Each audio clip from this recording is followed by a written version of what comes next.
I woke up early that Thursday morning, with a strange feeling in my gut. Something felt off. While Amanda showered, her phone lit up with a message. I never snooped before, but something told me to look. 3.5 years of what I thought was a happy marriage flashed before my eyes, as I read messages between my wife and someone named Jason.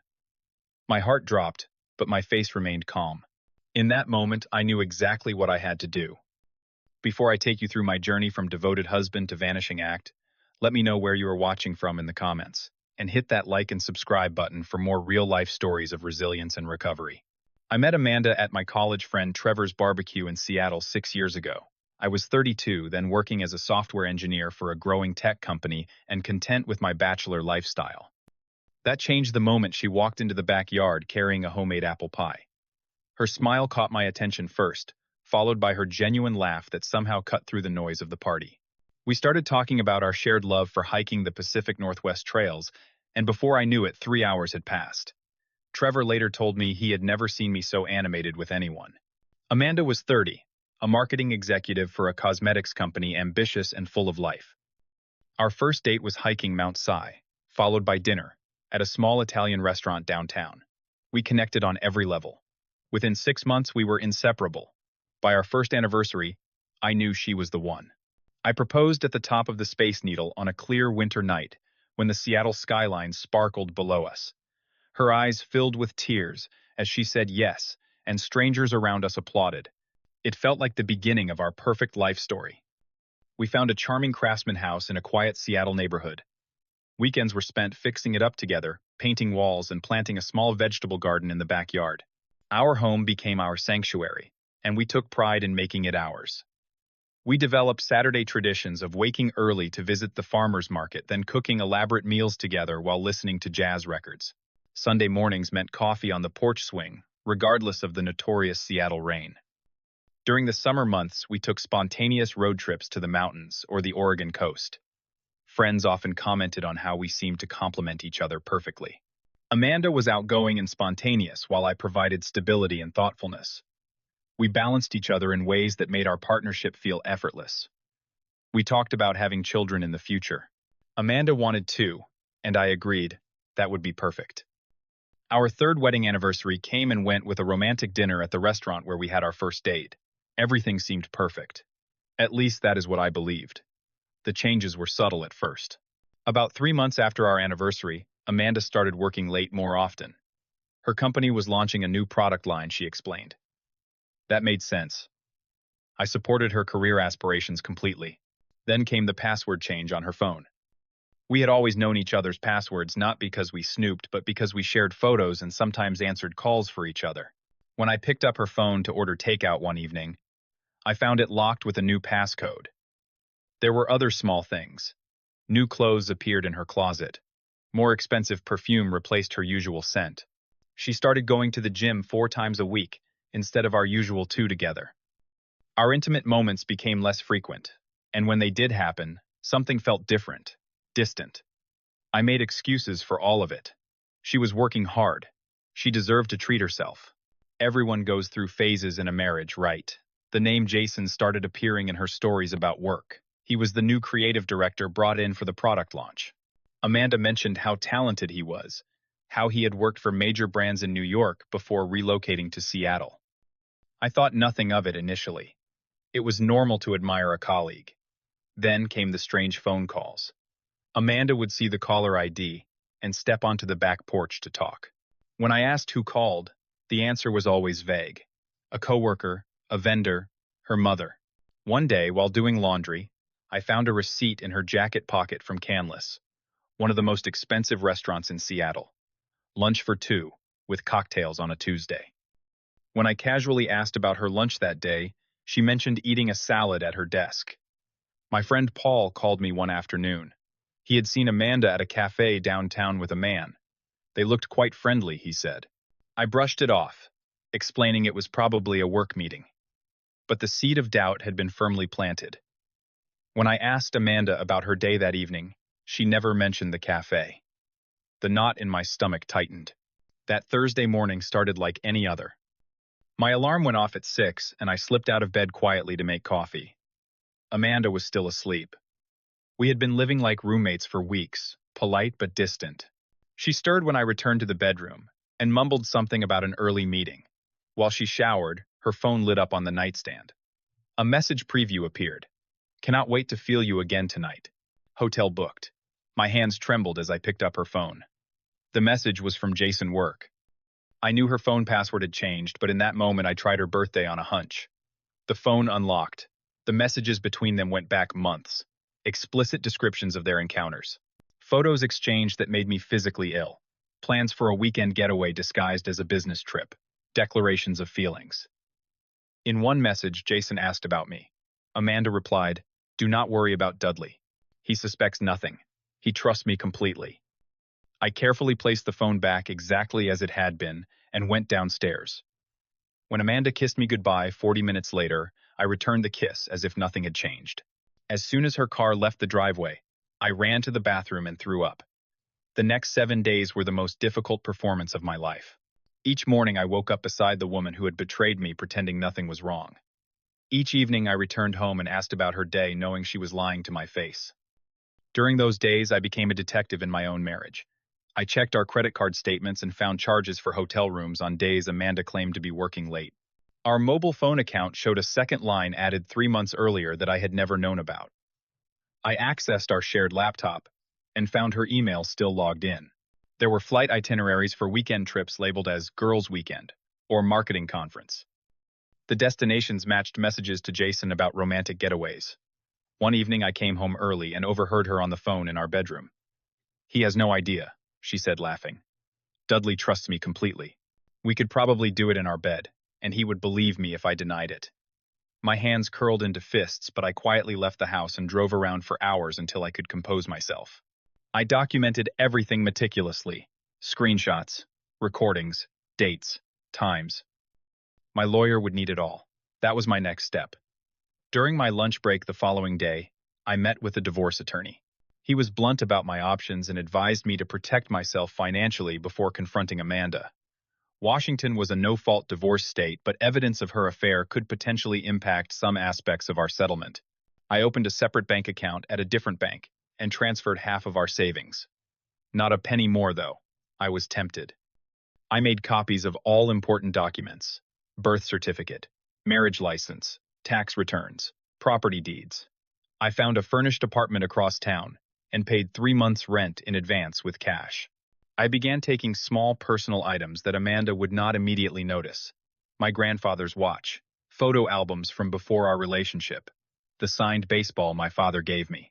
Each night I lay awake beside her, planning my exit while she slept peacefully. The woman I had loved for years had become a stranger.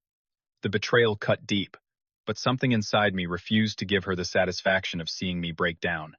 Amanda announced she was going away for a girls' weekend that Friday. I knew from her messages that she was actually meeting Jason at a resort on the Oregon coast. This would be my opportunity. I waited until her car disappeared down our street. Then I methodically packed my essential belongings: clothes, electronics, important papers. It filled only 5 boxes and 2 suitcases. 4 years together reduced to what could fit in my car. I wrote a simple note and left it on the kitchen counter. I know about Jason. Do not contact me. Papers will come through my lawyer. I took one last look around the home we had built together. The kitchen where we cooked Sunday breakfasts. The living room where we watched movies on rainy evenings. The backyard where we had planned to build a playset for future children. All of it contaminated now by lies. I drove to my new apartment across town. My hands gripped the steering wheel so tightly my knuckles turned white. I did not cry. I did not scream. I felt strangely calm, like I was watching someone else's life fall apart. That first night alone was surreal. The furnished apartment felt sterile and unfamiliar. I ordered pizza, but could not eat. I kept expecting to feel something. Rage, despair, anything. Instead, there was only numbness. The calls started around 9 that evening. Amanda. Then Amanda again from another number. Then from her friend Sophia's phone. I blocked each one. Text messages flooded in from numbers I did not recognize. I blocked those too. Paul called to tell me Amanda had returned home early and was frantically calling everyone we knew. She had shown up at his apartment looking for me, hysterical and demanding information.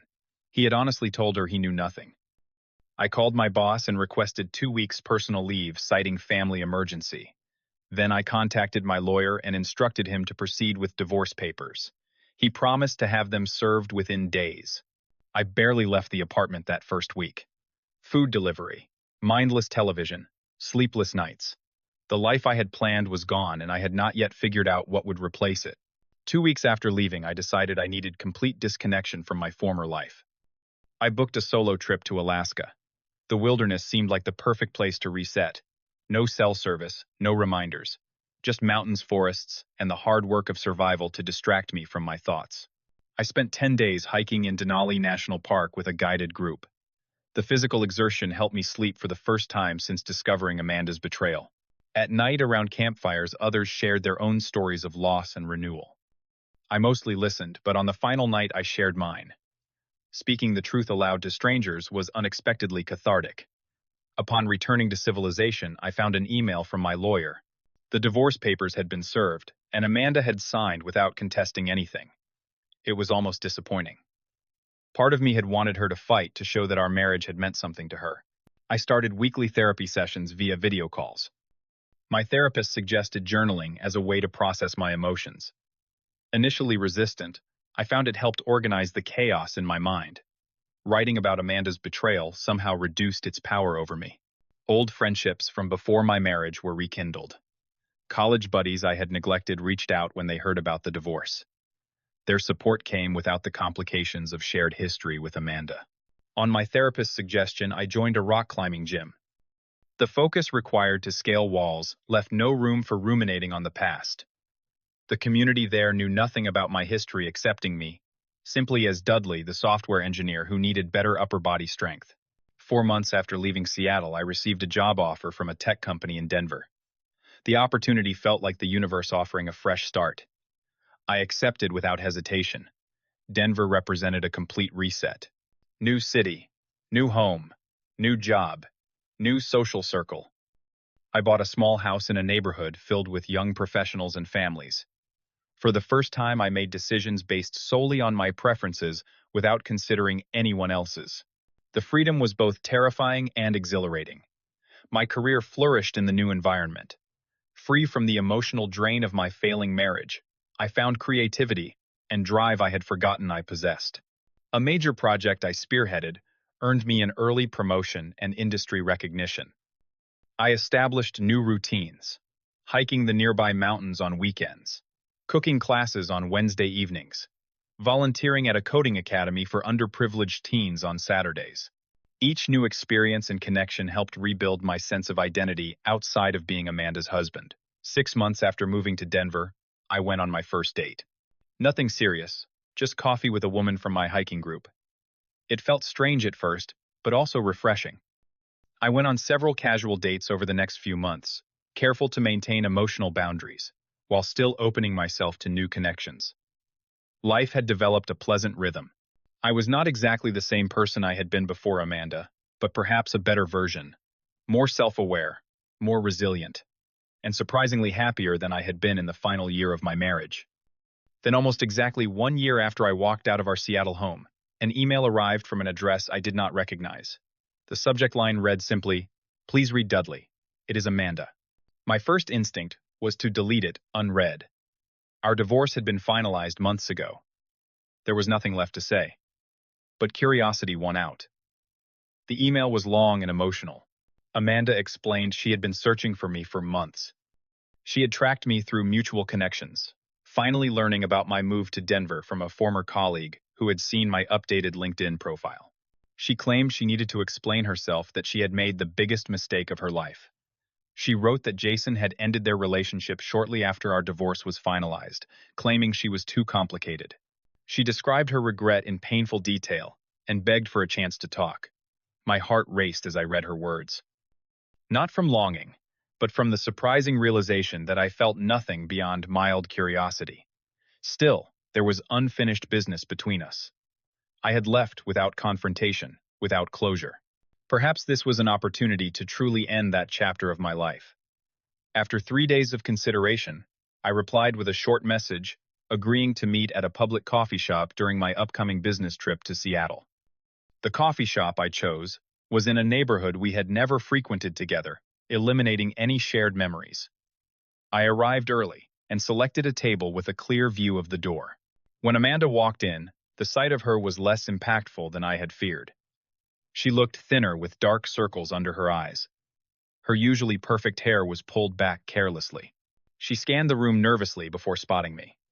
The smile she attempted did not reach her eyes. "Thank you for meeting me," she said, sliding into the chair across from me. Her hands trembled slightly as she placed her purse on the table.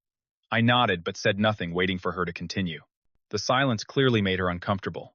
Amanda launched into a carefully prepared speech.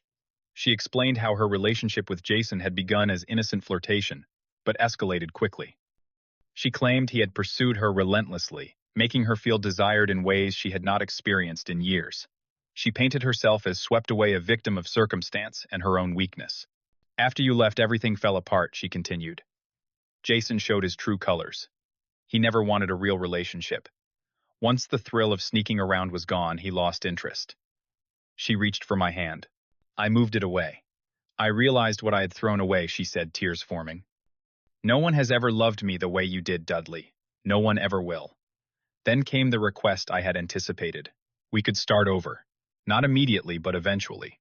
"I know you must hate me, but what we had was special. That kind of connection does not happen twice in a lifetime." As she spoke, I noticed something in her eyes I recognized from our marriage. A calculation. A performance. She was watching for my reaction, adjusting her approach based on what she saw.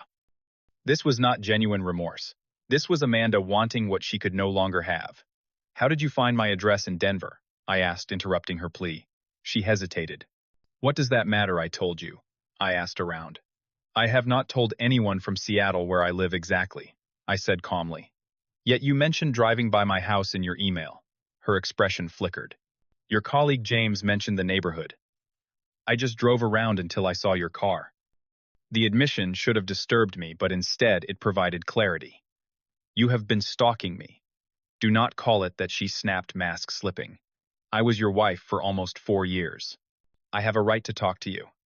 I remained calm as Amanda's tears turned to frustration. "You do not have any rights regarding me anymore, Amanda. We are divorced. You made your choice a year ago. Actually, many choices over many months. You did not even give me a chance to explain." Her voice rose, drawing glances from nearby tables. "You just disappeared like a coward, instead of fighting for our marriage. That accusation might have wounded me a year earlier. Now it only confirmed I had made the right decision." "Our marriage ended the moment you decided to betray my trust," I said evenly. "Not when I found out about it. Not when I left. Your actions ended it." I simply acknowledged the reality. "People make mistakes," she insisted. "If you truly loved me, you would forgive me." "I do forgive you," I replied, surprising myself with the truth of it. "That is why I agreed to meet today. But forgiveness does not mean returning to a situation that was harmful to me." Amanda's expression hardened.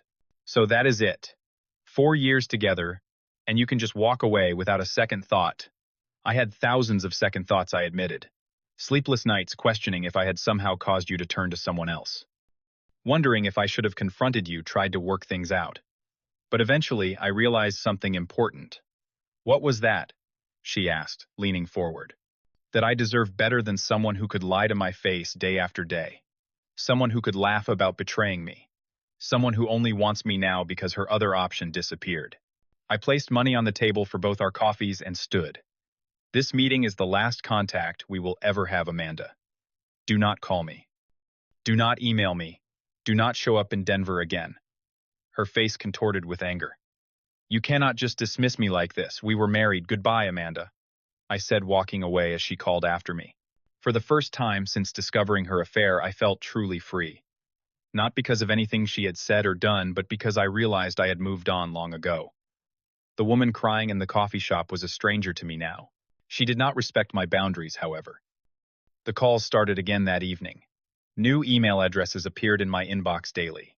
A week after returning to Denver, I spotted her car parked down the street from my house. The restraining order was a last resort, but a necessary one. My lawyer handled everything, and within weeks the harassment stopped. Whether the legal consequences finally made an impression, or she simply found a new focus for her attention, I never knew. I was simply grateful for the silence. Life continued in Denver, but with a new development. During a volunteer session at the coding academy, I met Lisa, another instructor. She taught mathematics at a local high school and helped with the program on weekends. Unlike my previous casual dates, my connection with Lisa developed slowly and intentionally. We started with coffee after volunteer sessions, then progressed to hiking together, always keeping conversations light and friendly. When I finally asked her to dinner 3 months after we met, I was upfront about my past. I explained my divorce and the circumstances surrounding it. Rather than offering empty platitudes, Lisa asked thoughtful questions and shared her own experience with betrayal in a previous relationship. Trust has to be rebuilt from scratch sometimes, she said. Not just with others, but with yourself and your own judgment. That understanding created a foundation for something genuine. We took things slowly, both careful with our hearts. I found myself noticing the differences between this relationship and my marriage. Lisa respected boundaries. Communication was direct and honest. Problems were addressed, not avoided. 6 months into dating, when Lisa suggested we take a weekend trip together, I noticed something remarkable. I felt no anxiety, no need to check her phone, no suspicion of her intentions. The poisonous effects of Amanda's betrayal had finally dissipated. Today, 18 months after leaving my marriage, I am a different man than the one who found those messages on his wife's phone. Stronger in some ways, more cautious in others, but ultimately more authentic. I know my worth now in a way I never did before. The quiet dignity with which I handled Amanda's betrayal has become a source of pride rather than shame. I did not lash out or seek revenge. I simply removed myself from a situation that was harmful to me. That decision, made in the most painful moment of my life, set me on a path to genuine happiness. I learned that self-respect is not negotiable, that boundaries are not just suggestions, that the right response to betrayal is not always confrontation, but sometimes simply walking away. Most importantly, I discovered that healing does not come from external validation or even justice. It comes from rebuilding your life on your own terms, one day at a time, until the pain that once defined you becomes merely a chapter in your story, not the whole book. If you have ever been betrayed by someone you trusted completely, know that the path forward exists even when you cannot see it through your pain. The journey is not easy, and some days the weight feels impossible to bear. But with each step away from what hurt you, you move closer to what will heal you. Have you ever had to make the difficult choice between confrontation and walking away from a painful situation? Share your experience in the comments below. Your story might be exactly what someone else needs to hear right now. If this resonated with you, please hit the like button and subscribe to hear more stories of overcoming life's challenges. And if you know someone struggling with betrayal, share this video with them. Sometimes knowing we are not alone in our pain makes all the difference. Thank you for listening to my story. And remember, your worth is never determined by how others treat you.